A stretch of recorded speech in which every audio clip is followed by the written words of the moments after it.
G'day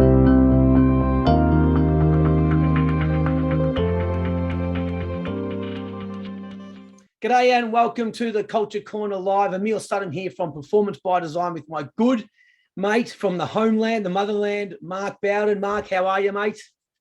I'm good. Thanks for having me here, Emil. Real Great. Pleasure to be with you. Fantastic. So, Mark, look, I'm going to let you introduce yourself. I've read, this is the fastest book I've ever read. We met a couple of years ago and I called you up to speak of an interesting opportunity to work together. And I read this book as fast as I've ever read one. I loved it. But please introduce yourself to our viewers and listeners out there. Lovely. So I'm Mark Bowden. I'm an expert in human behavior and body language, and I help people all over the world to stand out, to win trust, to gain credibility every time they communicate, and including some of the leaders of the G7. And I get my help and information out there via books like the one Emil's read, a lot of videos out there. You can find my YouTube channel, The Behavior Panel, out there. We've got in fact, there's my YouTube award there. We've got close to 500,000 subscribers right now. So there's lots of ways to see what I'm doing out there. I love it. Now, I've really enjoyed and shared a lot of your content through this weird period of life. Obviously, it's been challenging for everyone, particularly for leaders out there. It's interesting. There's a lot of unfair expectations on leaders in a lot of senses. There's even research on that as a company grows, the expectations of leaders grows exponentially, and it's quite difficult. So what I'd like to do today for our time together here on the corner is talk about some simple and practical tools and tactics that leaders can use. First, let's dive into the virtual world. We're doing a lot of virtual meetings. They're going to be here to stay. The hybrid model is going to be here to stay. Some teams are still completely virtual.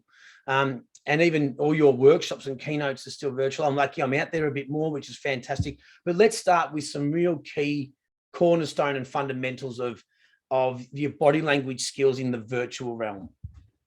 Yeah, look, so non-verbal, which body language is part of. So let's talk about the non-verbal world. Is you judge me and you work out, are you going to be led by me? Can you trust me? Not only by the gestures that I make and the body language, but the context that I'm in as well. And so I'm letting you see a lot of context here, because if I take away context, that's insufficient data and you'll judge me based on more negative. So I want you to see plenty. And the brilliant thing about this moment in time, Emil, is that you're in my home right now. And we know each other quite well. Yeah. At this point, I don't think you've even, we've met out and had drinks and been out somewhere else. You're in my home right now. You're in the upstairs sitting room right now. And I'm letting you in to that space, and I'm letting you in kind of purposely. And I want you to feel comfortable, and I want you to feel at home, and I want you to be able to sit down and have a cup of coffee with me. I mean, it's branded, but I want you to sit down and have a comfortable chat with me in the corner here. So here's my principle on this, is that personal is the new professional.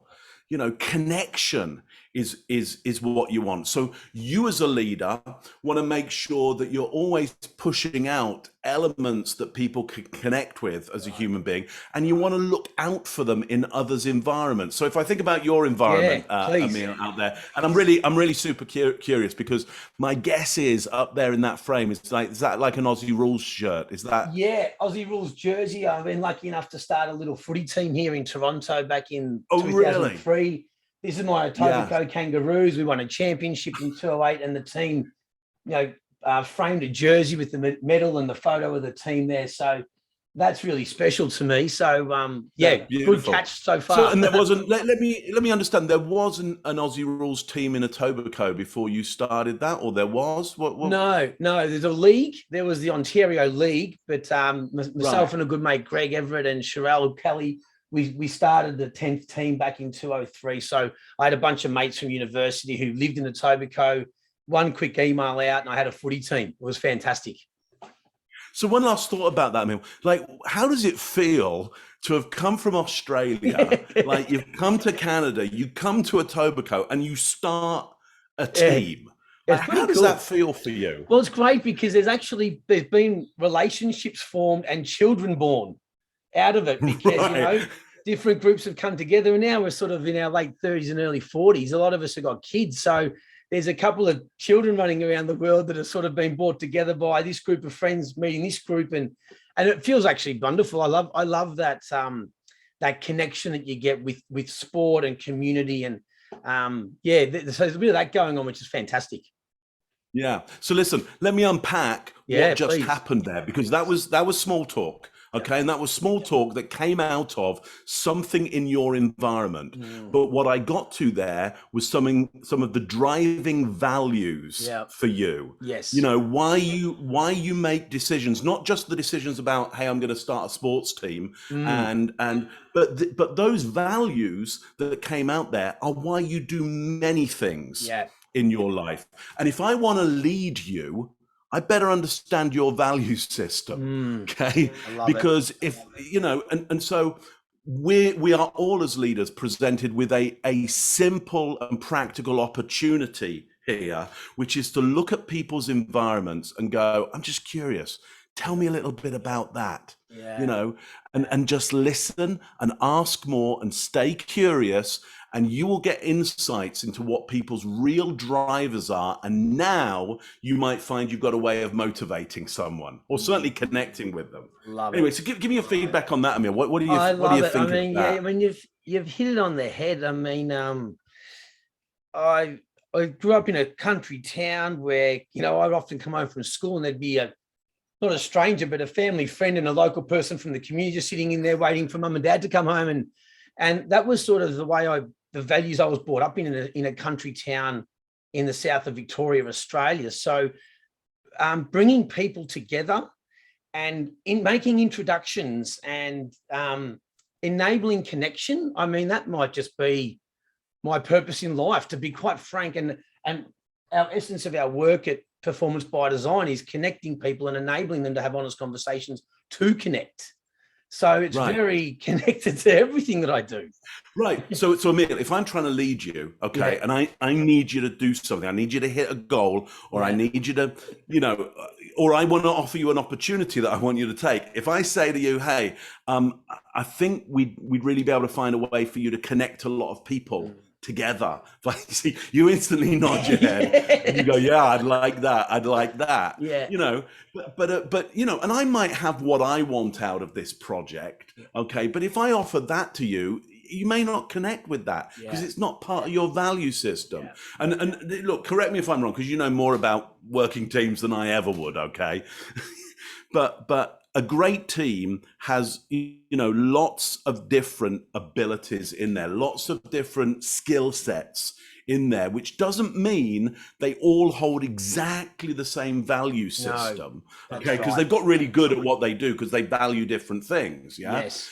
But what you've got to do as a leader is find a way to take all of those value systems in pretty much the same direction and the same kind of overarching value system. So that's why it's so important to be curious about somebody's background, the thing that they're kind of showing up in. Anyway, I'm glad you agree with that. Brilliant. It's just going to resonate so well with even just the team I work with today, this morning. I'm just thinking straight directly, this video and that the 6-8 minutes we've been talking now is gold for them, because the challenge for them as leaders is to build stronger professional relationships and build relationships to drive the tasks. And at the moment, they're just driving tasks, right? They're not getting anything back. And we said, for the next month, we're just going to focus on going out for lunch and just getting to know your team members. Don't even worry about the task at hand. Do the opposite of what you've been doing. And that you just surmise that absolutely beautifully. Yeah, that's great. That's great. I had a similar situation today working with a client of mine, and they were in their sales. They were in sales, and they're like, well, you know, how do we move to the sale? How do we move the sale? And how do we do it, you know, via this modality? Yeah. And I was saying, well, look, on your call, don't even think about that. Just think about your only goal is to get them into a good mood. Love it. It's to get them buoyant. And if you've got them in a good mood, then move to the next step. But don't, you know, when I start a call, I'm never thinking about how can I sell or how can I lead. The first thing I'm thinking about is just how can I get on? Like, Yeah. because there's no point in leading or selling if I'm not Yeah. getting on. So I how love do we it. first get on is the key there. And so then how do you do that? And I see you, and it might be you might have a special camera too, because you look pretty good there, where the in and the out and you know, I'm half Italian, so I got the arms, and if you can see my legs moving at the same time as well. What does the role of this play in this virtual world? Because I see you coming in and out, and like, I mean, I can't stop looking, and you can't stop engaging. Is that an important piece to the puzzle here in the virtual world? Yeah, so look, here's what I'm doing first of all is I'm animating the frame, which means, because this is the moving image, which means I need to move because the camera isn't, okay? So I need to have something animated in the frame. Now, I'm being really specific with my animation. If we talk a little bit about the body language here, you will see my hands pop into frame. You'll see me doing what's called baton gestures, which is where I conduct along to the rhythm of my speech. And when the baton gestures are together with my words, you trust me more, okay?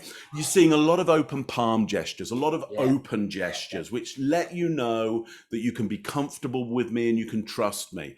You're also seeing often some illustrator gestures as well, where I literally kind of draw the picture for you. I might talk about high and low, you know, and I literally draw it. But the one thing that you were commenting on there is sometimes I lean right into your intimate space, to your personal space. And my mic is pretty close here. It's just down here as well. And I drop my voice just a little bit and I look right down the lens. And if we were in the same space together and I was this close to you, like we'd be pretty good mates, okay? We'd be pretty good. We'd be pretty good friends, okay? And it could be, even for us, you might go, Mark, back off, mate. It's getting a bit weird, my friend. It's getting a bit weird. But here, it's totally fine, okay? And this is the great joy for any leader out there, you know, watching this right now, is you can get really quite intimate with somebody via the camera in a way that, you know, live face to face, it might end up as a trip to HR if you were this. It just wouldn't make any sense, and it would be out of the bounds of normality. Here, it's totally fine, and this is real gold to be able to get this intimate with somebody that quickly. So I hope you can see that, Emil. No, I like that. That's really interesting. I've never actually thought about, because as a lover of people, you know, I've missed that interaction and just the shoulder tap.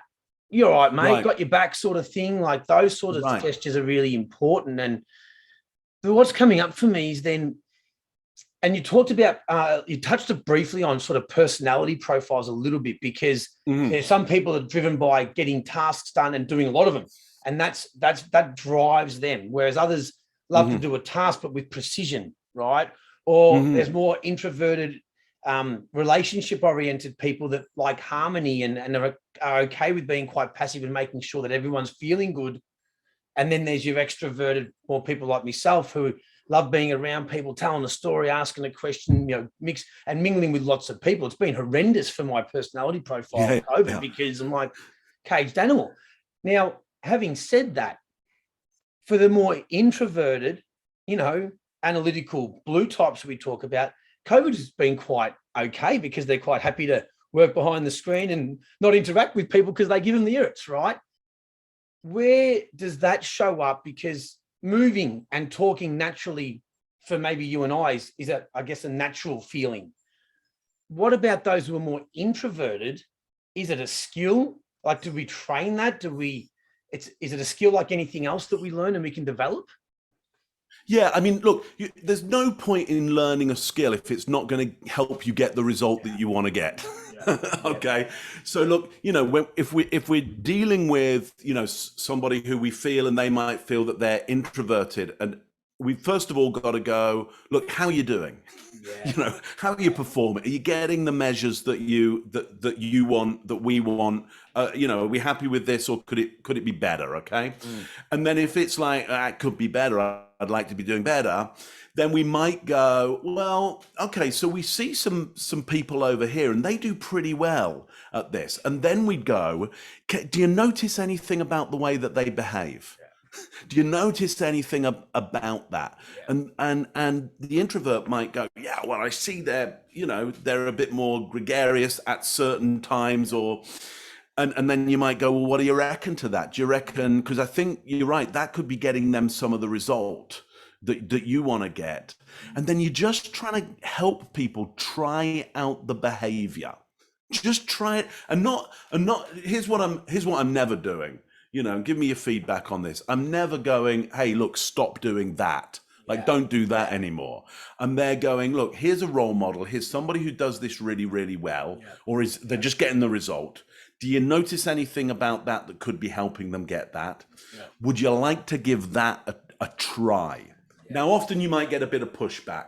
You're like, oh, it doesn't feel right to me. It feels odd, feels a bit weird. And it's like, yeah, new behaviors always feel a little bit like that. I totally get that.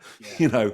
Let's try it in increments. Let's creep up on it. Let's just test something out. And so, that's my advice on that is find role models. Yeah. Copy their behavior slowly but surely, and you'll realize, the extrovert will realize, or the introvert will realize, that they're actually ambiverts, and they've got that skill set. They're fluid, and they can move, wherever, they best get an advantage. Yeah. But give me your thoughts on that, Emil. Does that fit in with the way you think? What I love about it is that I wrote setting context, and by that I mean and this is one thing that we train every leader on: ask questions, get the buy-in.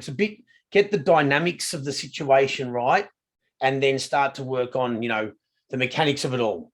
Right. Right. And so in this situation, the first thing that you started with is asking the leader a question. Are you getting what you want out of your virtual meetings? Right. Well, actually, tell you the truth, they're boring me. I know they've got to be boring them because I'm bored and I'm running it. Okay, cool. Right. So tell us about a particular virtual meeting that you've been in that was awesome. That was great. What did you see? Yeah. And then you take them on the journey. Then I also love, and we would also love at PVD, that you just go, right, one objective at a time.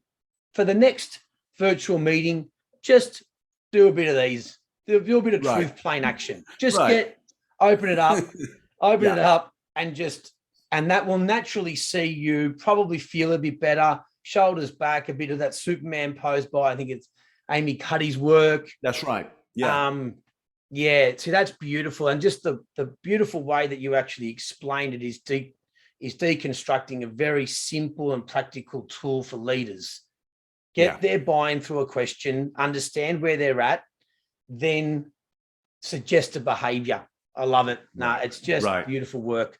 And that is very different, Emil, from like, oh, well, you want to be doing this. Yeah. You should be doing this. Yeah. Here's where you've got it wrong. Stop doing this, start doing that. Yeah. That's just going to get pushback. That's going to get nowhere. Now you're in an argument with the leader. That's it. Yeah. Time flies. I reckon we're going to have to do another episode because it's been so intriguing. There's so much to unpack. I will come back anytime you like.